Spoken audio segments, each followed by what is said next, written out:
शांति।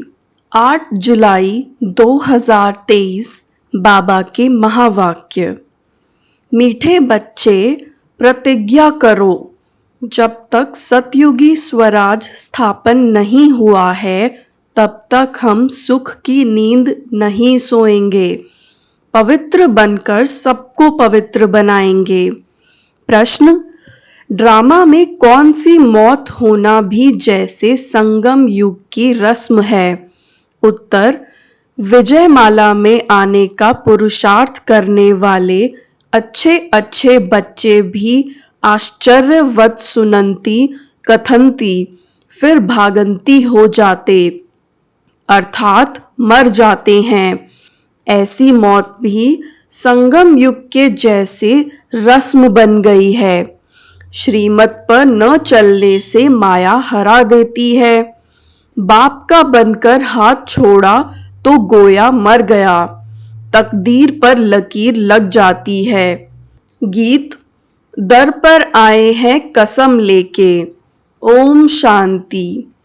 मीठे मीठे जीते जी मरने वाले बच्चों ने यह गीत सुना जो जीते जी कुर्बान गए हैं। सब तो कुर्बान नहीं गए हैं, नंबरवार पुरुषार्थ अनुसार जीते जी मरते हैं।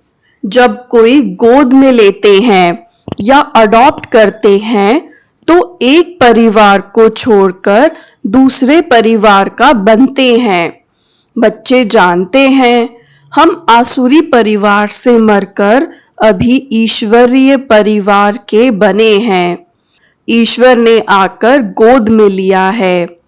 अज्ञान काल में कोई ईश्वर की गोद नहीं लेते हैं, धर्म के गुरु की गोद ले लेते हैं। जैसे वल्लभाचारी श्री कृष्ण के मंदिर में बच्चे को श्री कृष्ण की गोद में देते हैं, परंतु वह तो है जड़ चित्र, इसीलिए फिर ब्राह्मण पुजारी गोद में ले लेते हैं वैष्णव बनाने के लिए। ऐसे गोद में तो बहुत लेते हैं। बच्चे जानते हैं बरोबर उनकी गोद लेते हैं जो होकर गए हैं। कोई क्राइस्ट की गोद लेते, कोई इब्राहिम की गोद लेते। कब होकर गए हैं, वह फिर कब आएंगे, यह सिर्फ तुम बच्चे जानते हो। अभी तुम जीते जी मरे हो। तुमको एक बाप की याद में रहना है।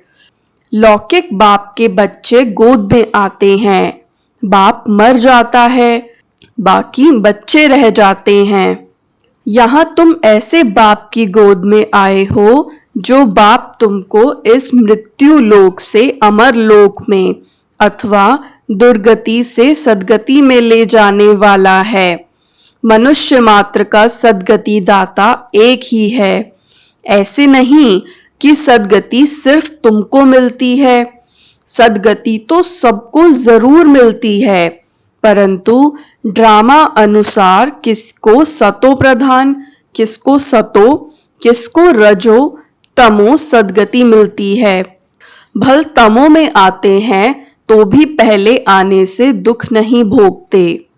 पहले सुख जरूर भोगना है, अंत में तो सभी दुख भोगते हैं। बाप कहते हैं कि सद्गति दाता पतित पावन मैं एक ही हूँ। पहले पहले जो आत्माएं आती हैं वह सुख भोगती हैं, फिर दुख में आती हैं। तुम भी नंबरवार पुरुषार्थ अनुसार पहले सतो प्रधान, फिर सतो, रजो, तमो में आते हो। तुम भी नंबरवार सद्गति को पाते हो। मुख्य 8 दाने गिने जाते हैं ना।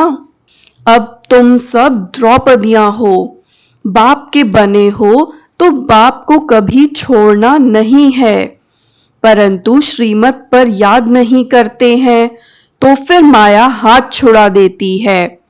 गोद तो ली, शुरू में चलते आए अच्छे अच्छे बड़े मीठे बच्चे जिनको विजयमाला में 3-4 नंबर में रखते थे, वह भी आश्चर्यवत भागंती हो गए। यह भी इस संगम युग की रस्म रिवाज है। आश्चर्यवत सुनंती, कथंती, मरंती, यह होता रहेगा। कहेंगे ड्रामा में इनका यह मौत था। बाप का बनकर फिर हाथ छोड़ा तो गोया मर गया। है तो भल इस दुनिया में, परंतु जीते जी यहाँ से निकलकर आसुरी दुनिया में चला गया। कोई कारण तो बनता है ना। भल कहेंगे ड्रामा, परंतु श्रीमत पर न चलने से माया से हार खा लेते हैं। तकदीर पर लकीर लग जाती है। ईश्वर का बनने से फिर होती है माया से लड़ाई। बाकी देवताओं और असुरों की लड़ाई नहीं होती है। माया असुर है जो जीत पा लेती है। अच्छा, अब बच्चे लिखते हैं कि राखी बंधन के त्योहार पर क्या करें। हर त्योहार पर तैयारियां तो करते हैं ना। रक्षाबंधन पर्व के उपलक्ष्य में इन एडवांस जाकर राखी बांधते हैं। इसका पूरा रहस्य भी बुद्धि में होना चाहिए। आगे तो ब्राह्मण ब्राह्मणियां राखी बांधते थे। अब यह रिवाज निकला है कि बहन भाई को राखी बांधती है। असल में ब्राह्मण राखी बांधते थे, क्योंकि ब्राह्मण जाति ऊंच स्वच्छ गाई हुई थी।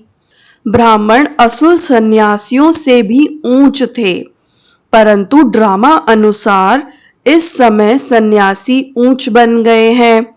आगे ब्राह्मण राखी बांधते थे, फिर जन्माष्टमी पर वह राखी खोलते थे। जैसे द्रौपदी के लिए कहते हैं कि जटाएं खोल दी थीं। ऋषि लोगों की जटाएं भी हमेशा खुली रहती हैं। पतिव्रता स्त्री होती है तो चोटी बांधती है। द्रौपदी ने खोल दिया था कि जब तक हम अपना राज्य नहीं लेंगे तब तक चोटी नहीं करेंगे।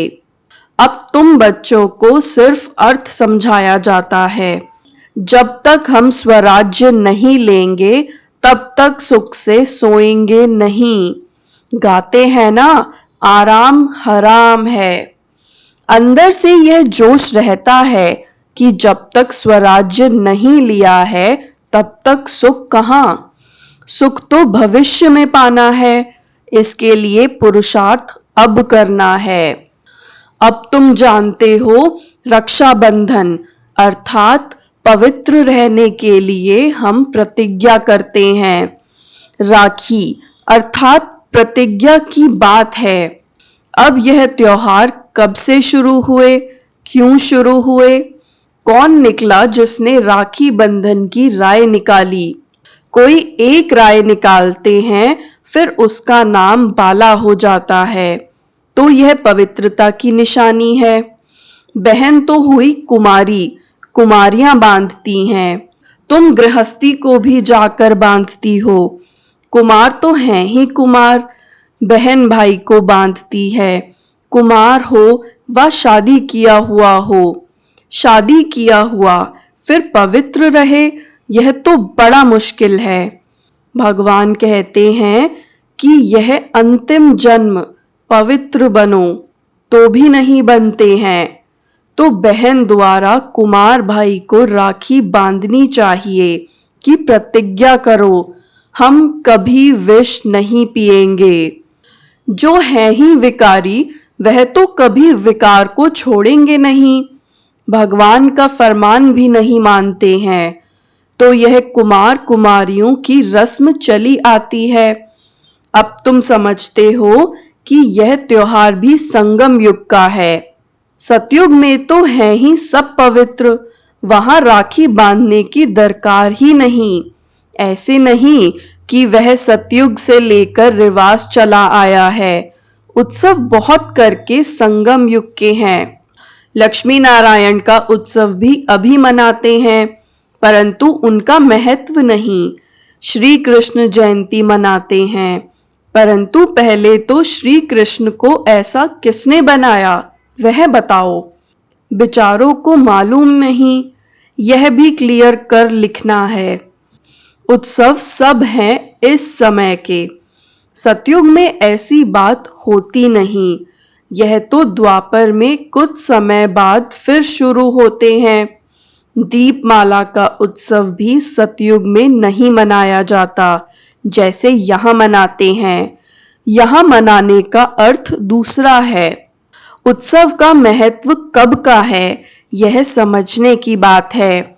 बच्चों को समझाया जाता है यह उत्सव इस समय के हैं जबकि शिव जयंती होती है। शिव जयंती के बाद फिर होती है राखी। पवित्र बनने की प्रतिज्ञा करते हैं कि यह अंतिम जन्म हम पवित्र बनेंगे, भारत को अथवा विश्व को पवित्र बनाने के लिए। तुम बच्चों के लिए इस रक्षाबंधन का बड़ा महत्व है। प्रतिज्ञा की जाती है हम कभी पतित नहीं बनेंगे। अब तुम पावन बनते हो तो सिर्फ तुम पावन कुमारियों को ही हक है राखी बांधने का। भाइयों को सदैव पवित्र रहने के लिए राखी बांधनी है और इन गृहस्थियों से प्रतिज्ञा करानी है पवित्र रहने की। कहते हैं ना, पतित पावन आओ, तो जो गायन है वो ही प्रतिज्ञा कराते हैं पतित से पावन बनो। बाप आकर प्रतिज्ञा कराते हैं। शिव जयंती के बाद है रक्षाबंधन। होली भी ज्ञान की है। धुरिया और होली दोनों इस समय के हैं। होली अर्थात पवित्र बनो, धुरिया माना ज्ञान धारण करो। वह फिर पत्थर ठिक्कर, गोबर आदि आदि बनाकर क्या क्या करते हैं, तो पतित पावन बाप ही आकर बच्चों को समझाते हैं। जो जीते जी मरते हैं उनमें भी मातेले और सौतेले होते हैं। मातेले का हिसाब किताब जरूर बाप के पास होगा। बाप जरूर बच्चे की सब कारोबार, मिल्कियत आदि को जानते होंगे।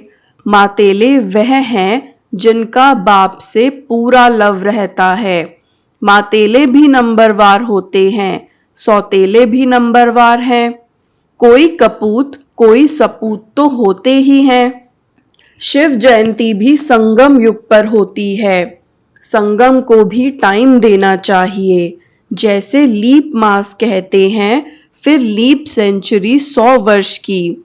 यह बहुत ऊंची है लीप सदी। 20वीं सदी कहते हैं ना, इनमें भी यह सदी जिसमें बाप आते हैं इसको संगम सेंचुरी कहेंगे। उथल पुथल होने में टाइम लगता है। दीपमाला भी यहाँ की है। तुम बच्चे जानते हो शिव जयंती के बाद फिर है पवित्रता की बात। शुरू से लेकर पवित्रता पर झगड़ा चल आया है। पवित्रता के साथ ज्ञान और योग की होली धुरिया साथ साथ है। बाप की याद भी अच्छी रीति चाहिए। ज्ञान का धुरिया भी चलता रहता है। ज्ञान बरसात तुम पर होती ही रहेगी। पवित्रता पर ही झगड़ा चलता है। सब कहते हैं कि यह कौन आया है जो कहते हैं घर गृहस्थ में रहते पवित्र रहकर दिखाओ। सन्यासी तो खुद घर बार छोड़ जाते हैं। गोपीचंद राजा की भी कहानी है। उनसे पूछा गया, तुमने राज्य भाग्य क्यों छोड़ा? बोला, प्रभु मिलन के लिए छोड़ा है। इस पर गीत भी अच्छे अच्छे गाते हैं। यहाँ तो गृहस्थ व्यवहार में रहकर पवित्र रहना है। पवित्रता पर ही सारी खिटपिट होती है। अब रक्षाबंधन है पवित्र बनने बनाने का यादगार पर्व। यहाँ देखो, छोटे छोटे बच्चों को भी साक्षात्कार होते हैं। अब छोटे बच्चे ने क्या भक्ति की, बाबा ने झट सबको साक्षात्कार करा दिया। तो समझते थे जादू है। इसको कहा जाता है शिव बाबा के चरित्र। बैठे बैठे गुम हो जाते थे, यह भी ड्रामा ही कहेंगे। एक दो को देखो और ध्यान में चले गए। यह सब चरित्र परम पिता परमात्मा के हैं, श्री कृष्ण के नहीं। श्री कृष्ण का नाम ले सारी बदनामी की है। भागवत में क्या क्या लिख दिया है। श्री कृष्ण सतयुग का प्रिंस, उसने चीर हरे। ऐसे चरित्र तो गाए नहीं जाते। दुनिया वाले समझते हैं बरोबर श्री कृष्ण ने ये सब किया होगा। फिर कहते हैं कि श्री कृष्ण के शरीर में आत्मा आई होगी जिसने ज्ञान सुनाया होगा, परंतु ऐसे तो नहीं हो सकता। वह तो प्रिंस नामी ग्रामी था।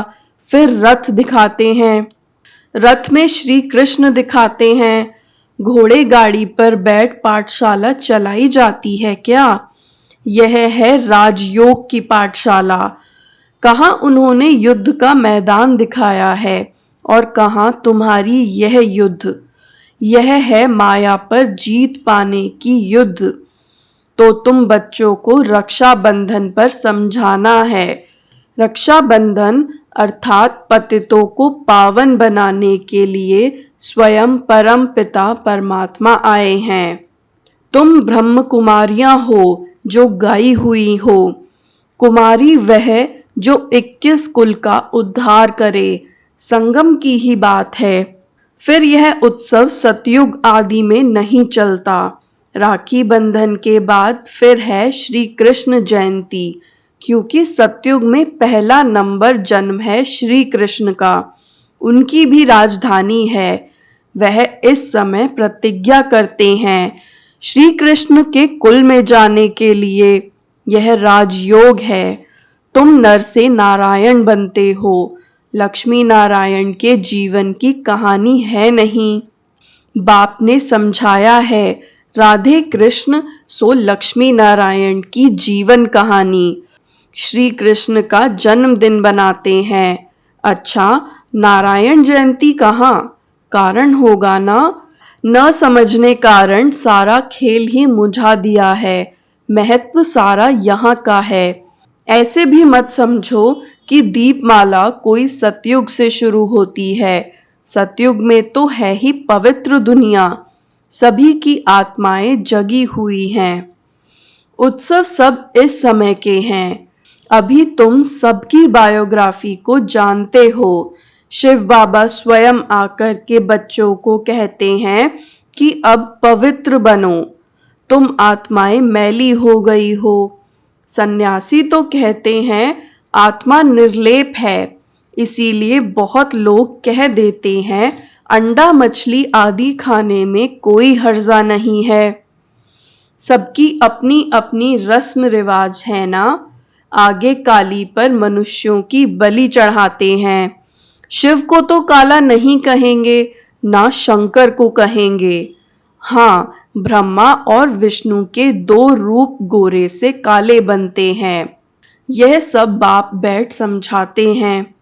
अच्छा, मीठे मीठे सिकिलधे बच्चों प्रति मात पिता बाप दादा का याद प्यार और गुड मॉर्निंग। रूहानी बाप की रूहानी बच्चों को नमस्ते। रूहानी बच्चों की भी बाप दादा को बहुत बहुत याद प्यार गुड मॉर्निंग और नमस्ते। धारणा के लिए मुख्य सार। पहला, बाप से पूरा पूरा लव रख मातेले बनना है। अपना पूरा समाचार बाप को देना है। कभी भी कपूत नहीं बनना है।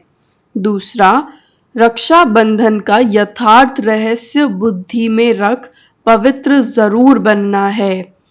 माया से कभी हार नहीं खानी है। पवित्रता के बल से स्वराज्य लेने की प्रतिज्ञा करनी है। वरदान, सदा मिलन के झूले में झूलने वाले तत्त्वम के वरदानी बाप समान भव।